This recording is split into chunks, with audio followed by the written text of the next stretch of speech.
Marhaba तुर्किये, Marhaba Türkiye güzel insan. Sevgili dostlar, namaste. Aşık nedir? Bugün aşık hakkında tartışacağız. Şeyimiz artı 91 83 76 83 56 58. Dünyanın her yerinden birçok insan benden aşık hakkında bir şeyler söylememi istedi. Bir cümlede sevginin egosuzluğun kokusu. Evet, egosuzluğun çiçeklenmesi olduğu söylenebilir. Ama bu videoyu tamamen izlemelisin. Çünkü hiç dinlemediğin ya da düşünmediğin yeni bir aşk konsepti veriyorum. Evet, aşk her din tarafından vaz edilir ve aşk dünyada çok kullanılan kelimedir. Bugün zaman bu kelimeyi duymuş olmalısınız. Ebeveynlerin çocuklarına söyledi, seni seviyorum. You know that I love you. Parents always saying I love you. Aşkların birbirlerin söyledi, seni seviyorum.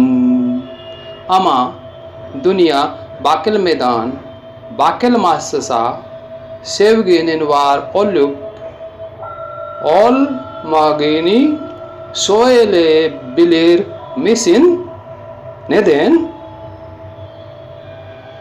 Önce aşkı anlamaya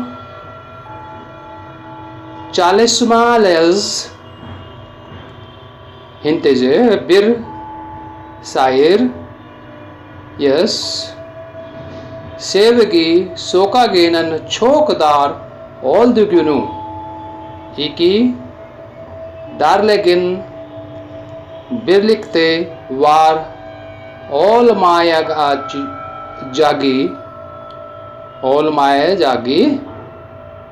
kadar dar olduğunu söyledi. Aşktan yönelur bir sodak, yen trafik gelip ya trafik gelip bir evet yani anlamalısınız. Biri için bir yeri var. İki var olmaz. Bir felsefe var. En büyük felsefelerden biri olan Advait. Bu kelimeyi düşündünüz mü? Bu kelimeyi düşündünüz mü? Olmalı. Bir kelime mi? Hiçbir Advait negatif bir kelime değildir. Yani iki değil. Anlam verilmesi anlamına gelir. Dualat means double, dual yok demektir. Bu yüzden Advait'in iki değil anlamına geldiğini anlayabiliriz. Aşk için hince kelim vardir. Prem means in Indian language, in Hindi there is a word prem, means pray plus मैं. Ego useni de mektir, yani asak ego oetesin gidiyor demektir. Yani ne düşünüyorsunuz? Egonu etesin geçmek kolay. Neredeyse imkansız. Ben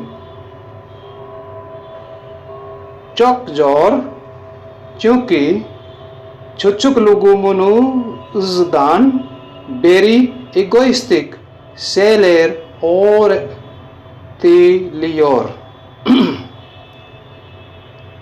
Öğretiliyor. Herkes ego öğretiyor. Obevenler ego öğretiyor. Öğretementeler ego öğretiyor. Sınıfta ya da ketildiğiniz her yerde birinci olmak zorundasınız. Evet, herkesin bir slogan, arzularına sana dökülmektir. Bu yüzden tüm dikkat ego yaratmaya yöneliktir mi? Ben bu yüzden aşk nasıl orada olabilir? Çünkü aşk egodan öteye gidiyor.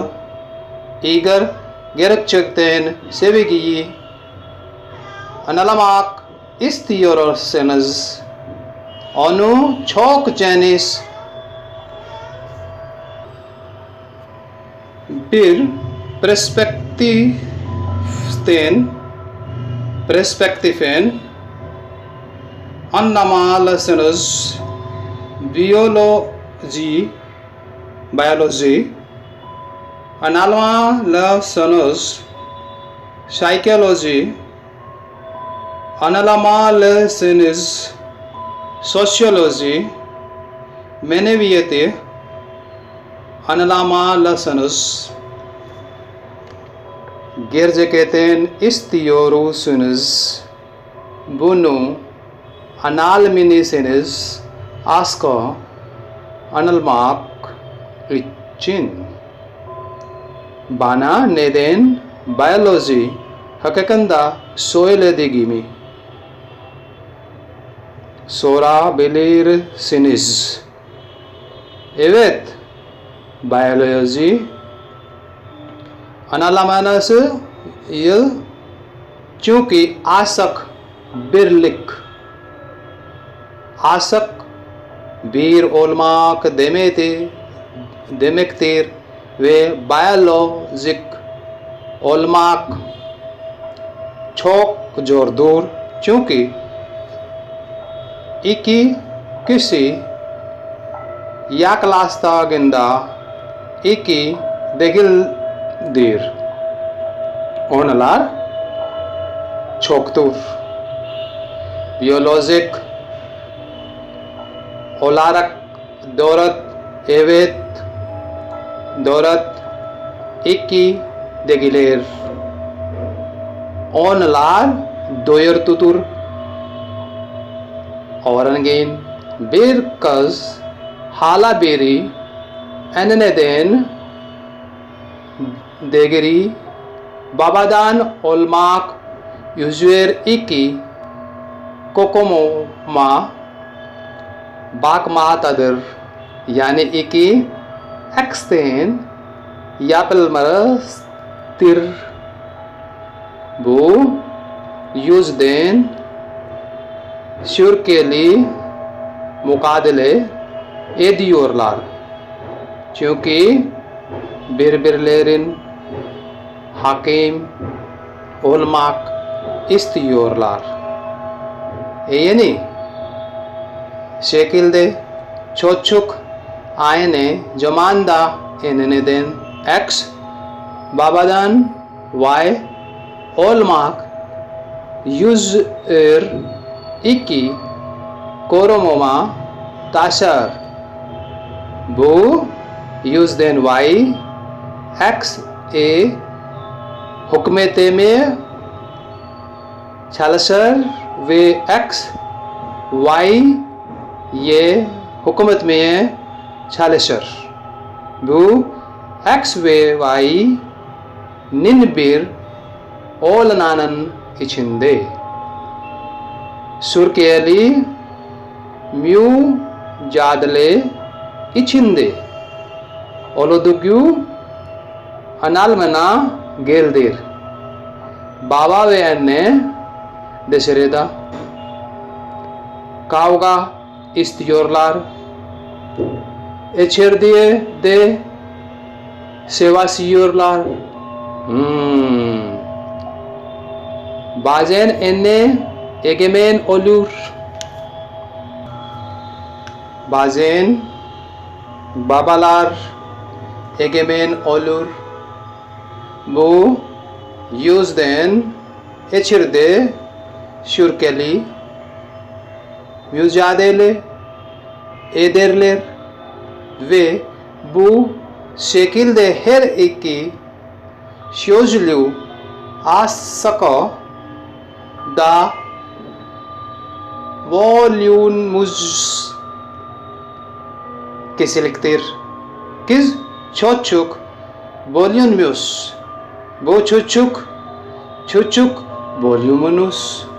Bu yüzden bu dört kesilik birbirine yaklaşmaya çalışıyor. Yani bu bizim biyolojik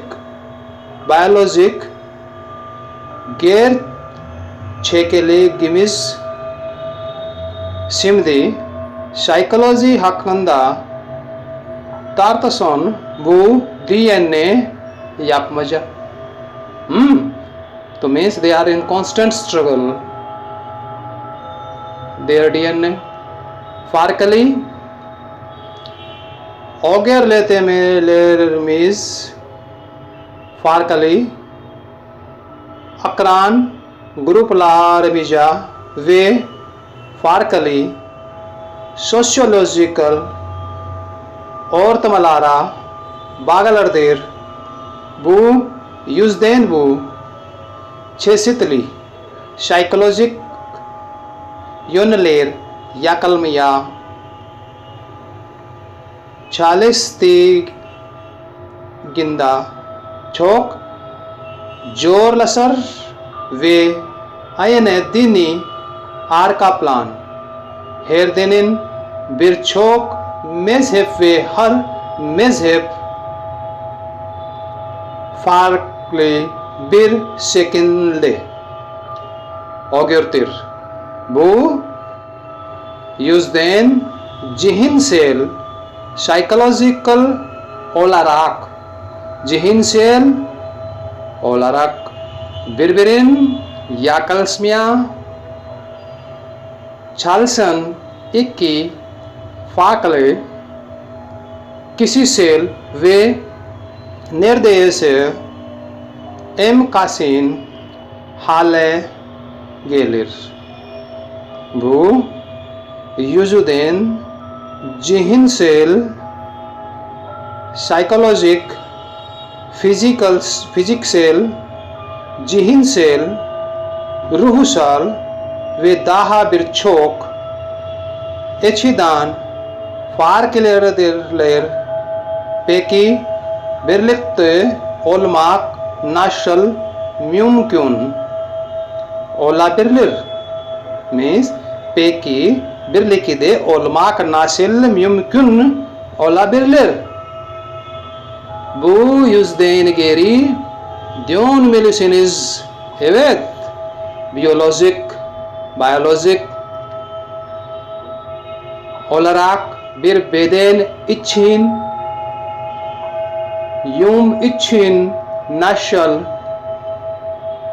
yaşayacağınız öğrenmelisiniz. Kişiliklerini nasıl dengeli hale getirmelisiniz. Evet, bu Y ve X büyük bir uyum olmalıdır.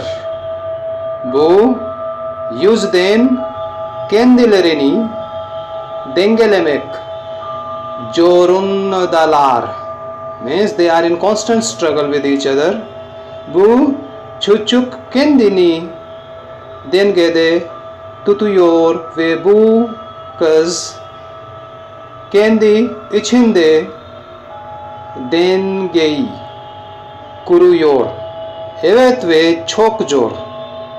Bu yüzden dünyadaki sevgililerin çoğu birbirleriyle sürekli mücadele ediyorlar ve olmalılar. Başka yol yok. Bu yüzden sevgide ortaya çıkmak için olumlu. Yapıcı, somut bir şeyler yapmak zorundalar. Okay. Çakranin akılca olduğun düşünüyorsanız aşık olduğunuzu duymuş olmalısınız. Aşık kalp çakrasında güç çakrası, seks çakrası, चक्कर है ना, वे हयता कलमा चक्रा से कल्प चक्रासनन आलतिदि दूर आलत दल दर आसक ओलमाक देमे के कुछ सहवेत दुष्युमेक वे हयता कलमाक देमे तेर bu yüzden aşık olmasının ne anlamına geldiğini düşünün. Başkalarının şehvet için beden almak istemesi anlamına gelir. Birbirlerin hakim olmak istiyorlar. Çünkü aşka oldular ve aşık oldular ego gecesi ketbetme korkusu anlamına geliyor. Yani aşık olmak harika bir şey değil. Aşık olmalısın. Aşık olarını yapacaksın. Repeat it. Aşık olmalısın. Aşık olarak ne yapacaksın? Sevgilini hükmetmek istiyor. Question. Aşık olmaya başlamalısın.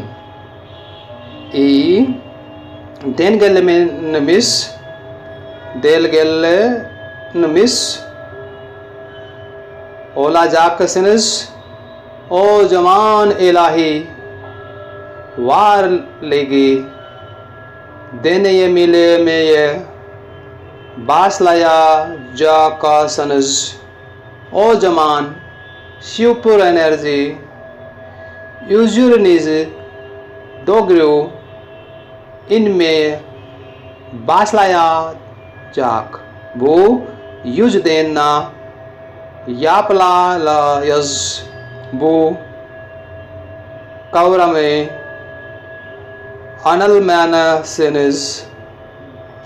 Sevginin bu olduğunu denlediniz. Sevgidir ki şimdi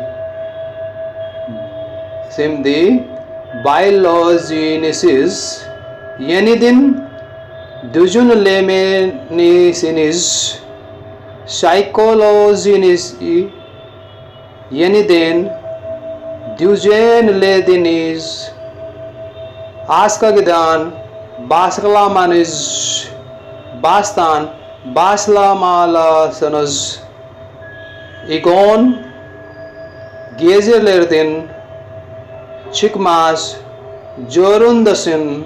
O zaman aşk senin içinde başlayacak. Evet, henüz senin içinde. Çünkü sevgi egosuluğunuz tarafından yaratılan artı enerjiniz gösteriyor ve physical aşk, ilahi aşk ve etc. All this bullshits are going on everywhere in the world.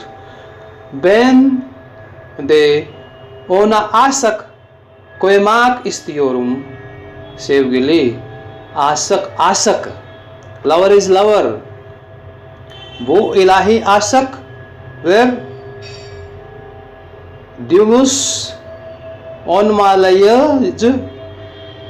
Hintliyer bir kadın Aziz Mirabai. Sevginin içi çekmezse aşk olmazdı. Oh, you understand? Bak, neden böyle dedi? Neden böyle dedi? Çünkü Lord Krishna ile ilahi aşkati ve Krishna fiziksel olarak mevcut değildi. Fiziksel varlığın ve sevginin önemini anlamanız gerektiği anlamına gelir ve ikincisi fiziksel bağlılık olmadan duygusal olarak ikincisi fiziksel bağlılık olmadan duygusal olarak bağlanmak zor olduğu anlamına gelir. Tamam. Bu yüzden sevginin egosuzluğun çiçek etçetigi sonucuna vermama izin verin. İçinizdeki sevgi, asar, enerji, artı enerji yaptıktan sonra bir dilenciden yalvarıyor.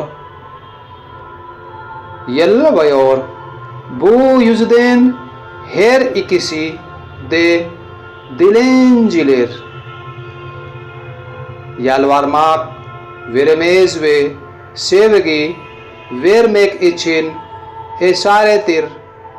Böylece bir kamallık içimizdeki sürekli mücadelen çıkalım anjam o zaman sevebiliz ve sonra koşulsuz sevgi olacak.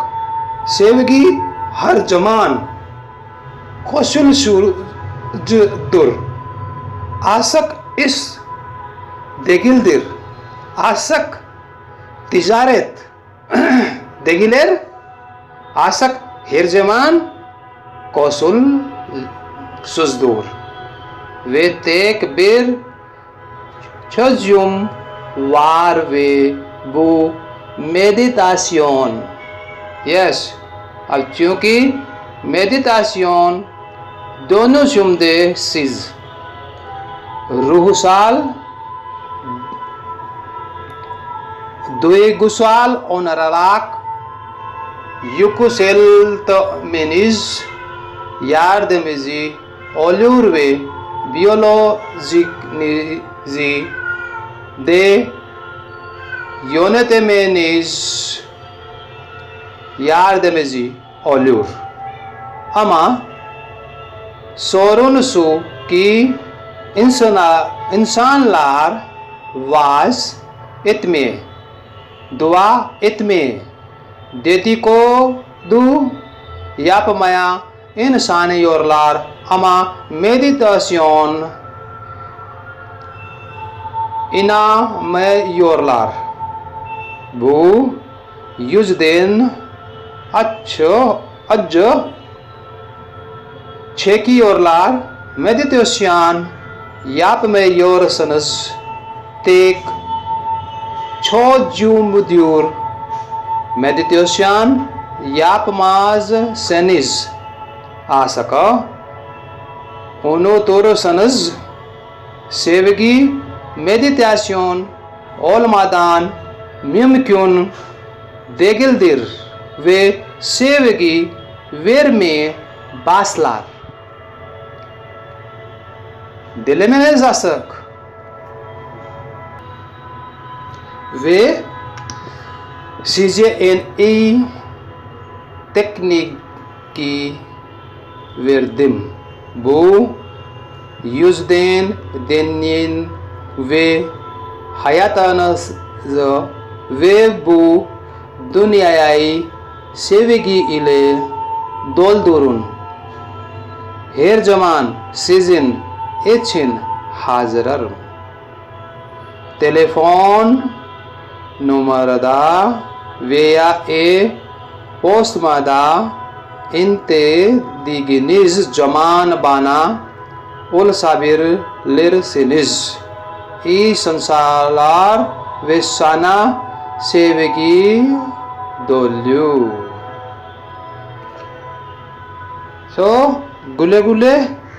See you soon. Please try it. And I am not Turkish speaking person, so there may be some mistakes. Sorry for that. Lots of blessing and lots of love for you. Thank you. Merhaba.